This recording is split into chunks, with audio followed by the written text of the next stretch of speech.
നമസ്കാരം. മലയാളി വാർത്തയിലേക്ക് സ്വാഗതം. പൂവച്ചൽ ഹയർ സെക്കൻഡറി സ്കൂളിൽ വിദ്യാർത്ഥികൾ തമ്മിലുള്ള സംഘർഷത്തിനിടെ കുത്തേറ്റ +2 വിദ്യാർത്ഥിയുടെ നില ഗുരുതരമായി തുടരുന്നു. കത്തി ശ്വാസകോശത്തിൽ തുടർച്ചകയേറിയ സ്ഥിതിയിൽ പരിക്കേറ്റ വിദ്യാർത്ഥി അസ്ലമിനെ സ്വകാര്യ ആശുപത്രിയിൽ പ്രവേശിപ്പിക്കുകയായിരുന്നു. അസ്ലം അത്യാഹിത വിഭാഗത്ത് നിരീക്ഷണത്തിലാണ്. ഇതേ സ്കൂളിലെ +1 വിദ്യാർത്ഥികളായ 4 പേർ ചേർന്നാണ് അസ്ലമിനെ ആക്രമിച്ചത്.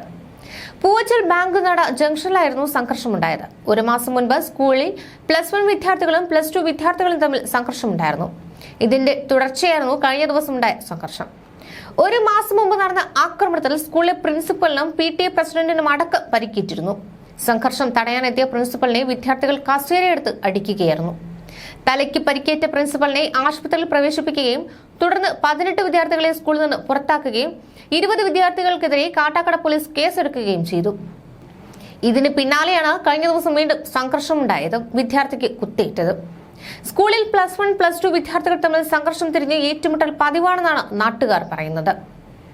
ഇതിനിടെ മറ്റൊരു സംഭവത്തിൽ തൃശൂർ നഗരത്തിൽ പുതുവത്സര തലേന്നുണ്ടായ കൊലപാതക കേസിൽ പിടിയിലായ 14ഉം 16ഉം വയസ്സുള്ള കുട്ടികളുടെ പേരിൽ കൊലക്കുറ്റം ചുമത്തി. വൈദ്യപരിശോധനയ്ക്ക് ശേഷം ഇരുവരെയും ജുവനൈൽ കോടതിയിൽ ഹാജരാക്കി. തുടർന്ന് വിയൂരിലെ ചിൽഡ്രൻസ് കറക്ഷൻ ഹോമിലേക്ക് മാറ്റി. ചൊവ്വാഴ്ച രാത്രി 8:30യോടെയായിരുന്നു തെക്കിൻകാട് മൈതാനിയിൽ യുവാവ് കുത്തേറ്റ് മരിച്ചത്. തൃശൂർ പാലിയം റോഡ് ടോപ്പ് റെസിഡൻസിയിൽ എടക്കളത്തൂർ വീട്ടിൽ ലിവിൻ ഡേവിസ് ആണ് കൊല്ലപ്പെട്ടത്. തെക്കിൻകാട് മൈതാനത്ത് പ്രതികൾ ലഹരി ഉപയോഗിക്കുന്നത് ചോദ്യം ചെയ്തതാണ് കൊലപാതകത്തിന് കാരണമെന്ന് ചൂണ്ടിക്കാട്ടി ലിവിന്റെ സുഹൃത്ത് കോട്ടയം സ്വദേശി അരുൺ പോലീസിൽ പരാതി നൽകി. ഇതിന്റെ അടിസ്ഥാനത്തിലാണ് ഈസ്റ്റ് പോലീസ് കേസെടുത്തത്. കൊലപ്പെടുത്തണമെന്ന ഉദ്ദേശത്തോടെയാണ് 14-കാരൻ ആക്രമിച്ചതെന്ന് FIR-ലുണ്ട്. ആക്രമണ സ്ഥലത്തു നിന്ന് കണ്ടെടുത്ത കത്തി 14-കാരന്റേതു തന്നെയെന്ന് സ്ഥിരീകരിച്ചതായി പോലീസ് പറഞ്ഞു. ലിവിനാണ് ആദ്യം കത്തി വീശിയതെന്നും സ്വയം രക്ഷയ്ക്ക് കത്തി പിടിച്ചു വാങ്ങി തിരിച്ചു കുത്തിയതാണെന്നും കുട്ടികൾ മൊഴി നൽകിയിരുന്നു. എന്നാൽ ഈ വാദം പോലീസ് തള്ളി. 14-കാരൻ ഓൺലൈൻ വഴിയാണ് കത്തി വാങ്ങിയത്. വാട്ടർ ടാങ്കിന് സമീപത്തെ പടിയിലിരിക്കുന്നതുമായി ബന്ധപ്പെട്ട് ലിവിനുമായി ഇരുവരും വാക്കുതർക്കത്തിൽ ഏർപ്പെടുകയും കഴുത്തിൽ കുത്തുകയുമായിരുന്നുവെന്ന് പോലീസ് പറഞ്ഞു. സംഭവ സമയത്ത് ലിവിൻ മദ്യലഹരിയിലായിരുന്നു. മടക്ക് കത്തി കൊണ്ട് കുത്തുന്നതിനിടെ കത്തി മടങ്ങി കുട്ടികളിൽ ഒരാളുടെ കയ്യിൽ പരിക്കേറ്റിട്ടുമുണ്ട്. എന്നാൽ പ്രതികളുടെ പക്കൽ നിന്ന് ലഹരി വസ്തുക്കൾ കണ്ടെടുത്തിരുന്നില്ല. വൈദ്യപരിശോധനയിൽ ലഹരി സാന്നിധ്യമില്ല.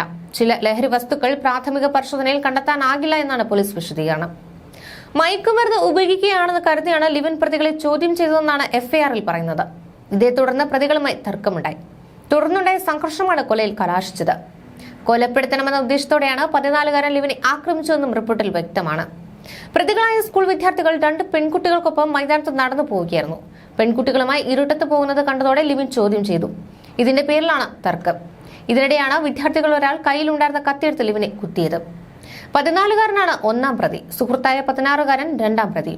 കൊല്ലപ്പെട്ട ലിവിനെ പൊതുസ്ഥലത്ത് മദ്യപിച്ച് പ്രശ്നമുണ്ടാക്കിയതിന് 4 കേസുകളുണ്ട്.